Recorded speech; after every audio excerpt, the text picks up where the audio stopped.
So it's all for play for still. I think so. Do you want to bet against us?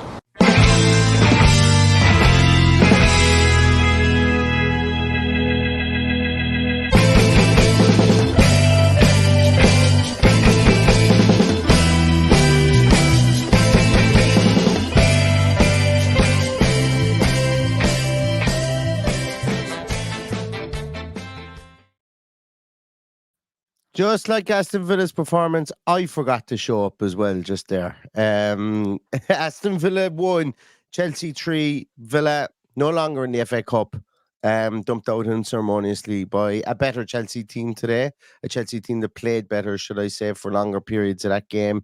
And a game, I think, where Aston Villa, for the first 8 to 10 minutes, I thought they started off brightly. We got in behind Chelsea, and after that, once Chelsea got their goal through Conor Gallagher, which was a poor goal to concede from how we built up towards the goal, but a superb finish from Conor Gallagher. After that, we looked second best, I think, everywhere, specifically in midfield. But not the result we wanted, Paddy. Definitely not the result we wanted. Well, look, it is what it is, and we never turned up from the word go. We never turned up.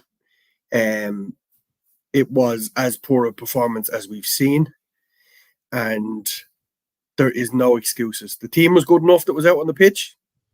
100%. This result is all on the team that were out there.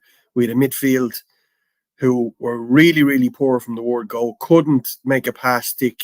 Couldn't get a pass on target. Just really off it in the first half. Third goal killed it. Was it a free kick? Was it not? I don't know. Because the awful coverage from ITV Sports didn't feel like showing us the right angle to do it. But according to Lee Dixon, he didn't think it was a free kick, but he doesn't care. It didn't matter. The ball's in the top corner. It doesn't matter. Of course it matters, Lee. And back in your time when you were giving out about the famous Villa Park atmosphere on their lights, I seem to remember a night when Ryan Giggs tore you a second hole and scored one of the greatest goals at Villa Park. So he always forgets that one, apparently. But what an embarrassing performance from Lee Dixon. What an embarrassing performance from our team. I have no excuses, absolutely none. We are just totally off it tonight. From the word go. Kind of happy we got the goal in the end for Diaby's confidence. Apparently, Lee Dixon thinks he mishit it. Just to top off his night, he mishit it. Dixon was phoning it in. Like, I think we can all agree on that one. Like, I'm not, and look, I'm not going to sit here. We're not trying to deflect attention to it. I think we can all agree Dixon phoned it in tonight. Like, yeah, he wasn't 100% sure what was going on. He is fucking getting paid to be there. Getting paid. Oh, I know. Handsomely to be there. But yeah, but like, what? Look, it is what it is. To be honest with you, Lee Dixon commentating on the game today didn't make our midfields be as passive as they were in the first game for the first half. It didn't make Alex Moreno have probably the worst performance I've seen him having in a Villa shirt in a defensive point of view. And also, like, it didn't make Yuri Tielemans misplaced passes, you know. But I'm not calling out players here to be divisive or anything like that. And we're not going to go down through every single player or anything like that. But it just, you mentioned it, Paddy. Today was an off day. Saturday was a very much an on day. And I think if we had played, regardless of who we were playing on Saturday, and people would say, oh yeah, but we played the bottom of the league team. Oh yeah, but we're playing Chelsea team. I genuinely believe the way things clicked on Saturday, they clicked right and we were humming. But they didn't click right tonight. And the biggest reason they didn't click right tonight, I think, is because that's an awesome midfield that Chelsea have. Called it before the game. I said, whoever wins in midfield will win this game. Conor Gallagher did his job again today. I thought he was outstanding. I would have given him man of the match over Enzo Fernandez just because of all the work he does. And Chelsea are going to be a scary outfit when they start to click game after game after game after game. And Villa just didn't tonight. But look, I suppose if we were to separate it, my mindset is I'm trying to separate that game into three different compartments. I suppose the first compartment is let's look at the result. Okay, result is 3-1 Chelsea. Didn't like that. Then when I look at the three goals specifically, just as outliers all on their own, the three goals Chelsea scored were all brilliant goals. That header from Nicholas Jackson is amazing. That's a brilliant header. The goal from Conor Gallagher has to go in the top corner.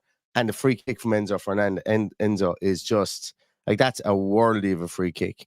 Taking them all in silos like that, whether the free kick was a free kick or not, whether Douglas Luiz didn't bother looking behind him at all for the 20-yard run he makes when Conor Gallagher is running behind him, that's beside the point. Or whether Diego Carlos was a million miles away from his right full back. They were all the mistakes for the goals, but the way the goals were taken were still needed to be really well taken. And then the last piece, then I would look at the third piece, which is the most annoying part for me, is that like, again, there are times and there are games when we look and the team look like they're looking around for somebody to grab it by the scruff of the neck. And these guys have progressed so far beyond that now. That was Stephen Gerrard territory. Arguably, that was first season of Dean Smith territory, looking for somebody to grab it by the scruff of the neck. In a game like this today, we should have enough experience. People should have enough experience to start to try and direct traffic inside there themselves. Like the likes of Tielemans wasn't able to do it today. McGinn was pushed out to the left. I have no real problem with that. But, we kept being passive in that midfield area, and somebody just needed to make the call and say, right, lads, everybody pack it inside there. We need 10 minutes of stability here to curb anything that's coming. And we just didn't seem to do that. So for me, that's the most disappointing aspect of it, is the on-field leadership to a point. We talked about it, and we can't keep talking about it whenever X player goes out of the team. That's what I'm getting at here. Like, Mings got the team. Who's going to be leader that stands up? And arguably it was Konza that stood up. Now McGinn has been brilliant, ran himself into the ground again tonight. But like, it's what's going to happen in that midfield area. McGinn is a leader by doing. But like, I'm starting to hope that Douglas Luiz becomes that player that's able to galvanize people around him and start calling the shots and say, hey, lads, everyone behind the ball for 5 minutes till we regroup. We don't seem to do that in these games. You didn't do it against Newcastle, didn't do it here against Chelsea, didn't do it against Liverpool at the start of the season. And they're outlier games. But they're like, it's important. Against Manchester United, you go 2-2 against Man United, batten the hatches down for 10 minutes and take your draw. We don't seem to have learned that some way. And maybe it's not doing an Emery way of doing it, but I think maybe some way, shape or form, a kind of a call needed to be made in the field there at one stage in the first half just to stem the bleeding, but it didn't happen. And then 15 minutes after kickoff, then for the second half, that world class free kick is scored, and there's no real coming back from that, I think. But you mentioned, sorry, I'm on a massive long talking stint. That's here. all right. We don't have a whole pile to say. I'm going to continue on. I thought Diaby looked like, it's mad. I thought all of our, like, that Chelsea team is actually really big.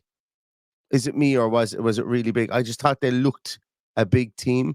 Maybe it's because Diaby and Bailey. Well, Diaby looked tiny on the field, but I thought he was okay when he came on. I thought there was a bit of there was a small bit about him.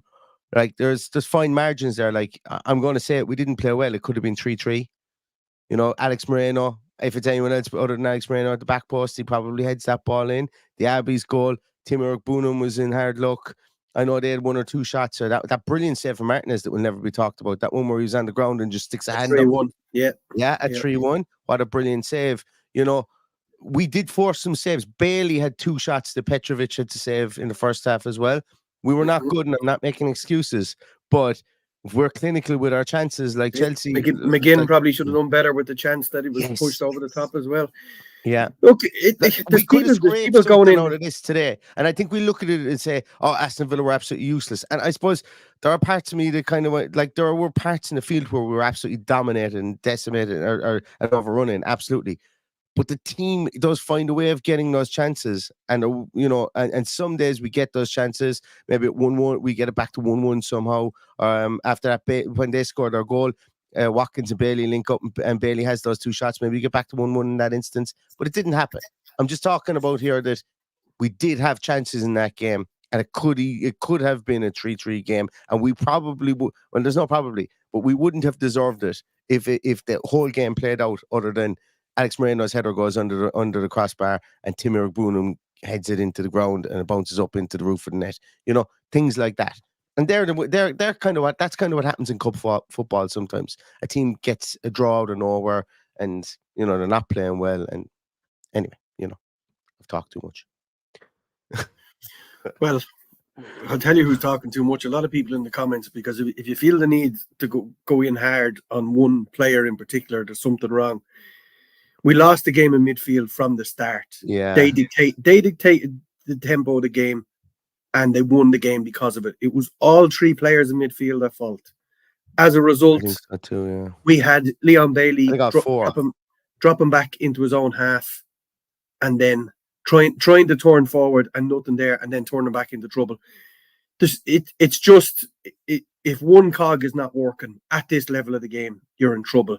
Chelsea have gone through a season without cogs working, and they've lost to teams that they shouldn't have lost to, and that's just how football works at this level.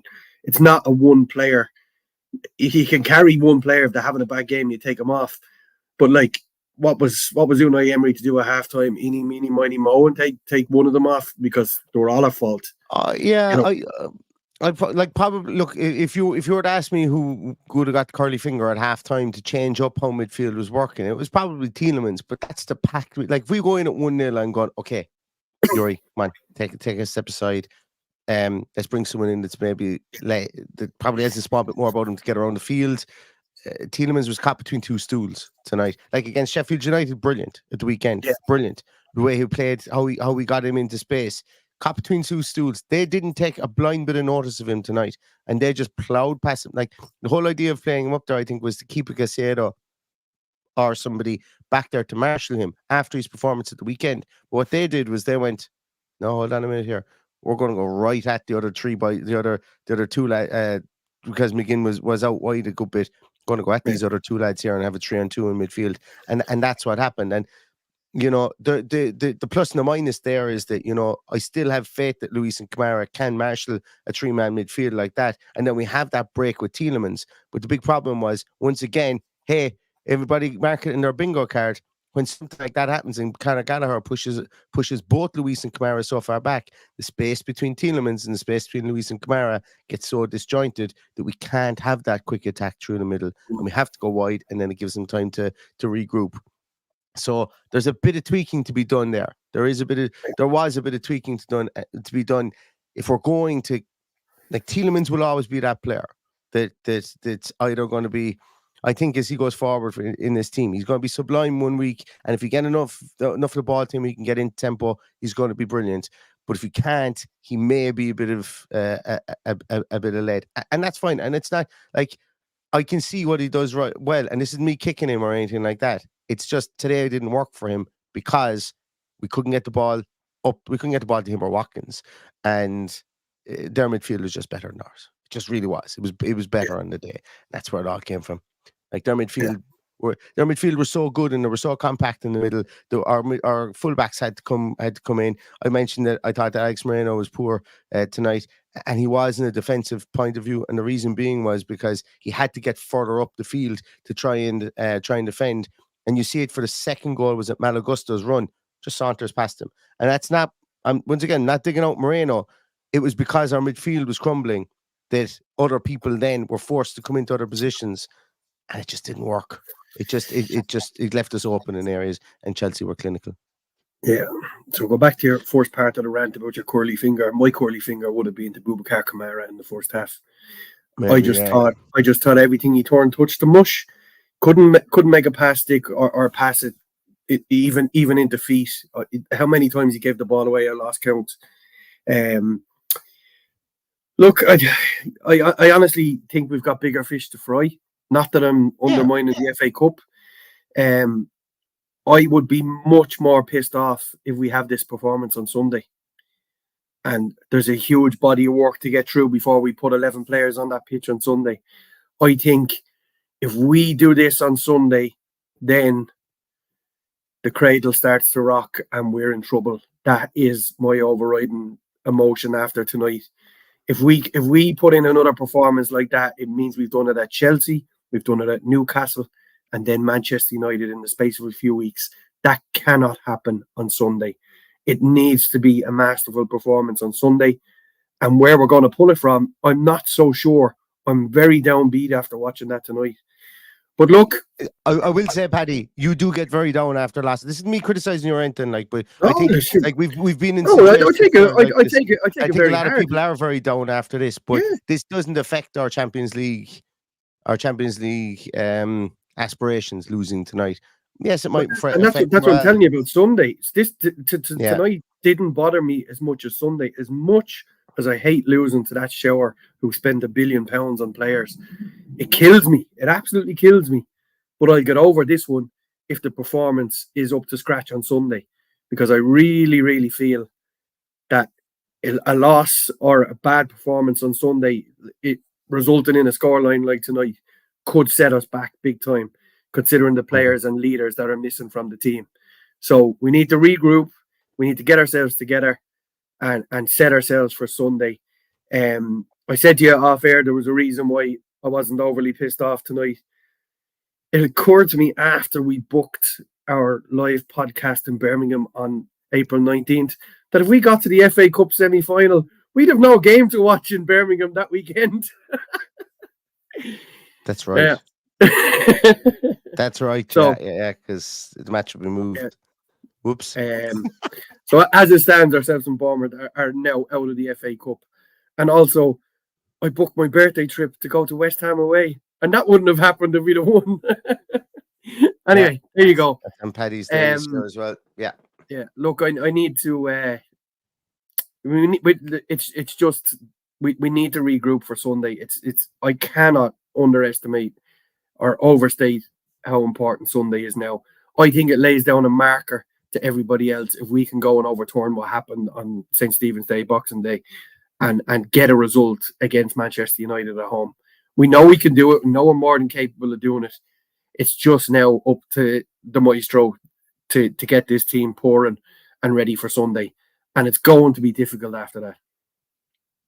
Yeah, and time will tell, I suppose, on Sunday. But thanks a million to everybody who's watched tonight. As I said, we're not going to do a really long podcast in this. Firstly, I just want to say a real massive thank you to Ryan. He's become a member and he's also donated £2, and he's also gifted one for the Love of Paul McGrath podcast membership as well to somebody. I have no idea how you even do that. So, Ryan, to hit the Holy Trinity like that, fair play to you, because thank you so much, especially in a loss like that. It means an awful lot. And thanks for saying that you love the podcast as well. And thanks to the nearly 500 people who are in there tonight. You know, very much so. I know it's a hard watch to come in and listen to us, you know, being pissed off over this. This game won't define our season. A performance like this on Sunday will, and that's why I can't just. The thoughts now of sleeping for the next 4 nights, worrying about this game on Sunday, is absolutely killing me. So, fingers crossed. And look, I'm still a believer. I'm still a believer too. Yeah. And Paddy, for the sleep, I prescribe 2 thimblefuls of Hennessy every night before you go to bed. That'll knock you to well, not thimblefuls, sorry, bucketfuls. That'll knock you to sleep. You'll be fine. That's one way to get sleep. Now, I'm still coming down from Saturday. I'm still hyper from Saturday, so I'm trying to get myself back to normal. I woke up after Saturday and got a text message to go into work. So there was so I haven't had a chance to even process Saturday yet, but today was a comeback down to the earth moment, should I say.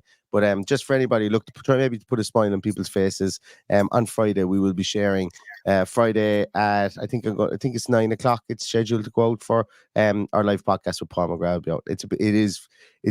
It's good fun. Like it's nice, it's wholesome. It's, put it this way, it's not going to let you down with a 3-1 scoreline. Put it that way. So if you want to start off your weekend well, I'd suggest that you hit the like button and you hit the bell or whatever and watch it, because it's great to see 250 Villa fans roaring their guts up, you know, at the best defender to ever do it. And by God, we could have done with him out there tonight. Anyway, I'm going to leave it at that. Thank you so much, everybody, for watching and for listening. A bit of a shorter podcast. Better days are ahead, I'm absolutely sure. And we will see you again for a preview, Team Sheet Tantrum, post-match, and also in between all that, the Paul McGrath podcast will be on Friday. Thanks a million, everybody. Stay safe, stay healthy, and all that's left to say is up the Villa.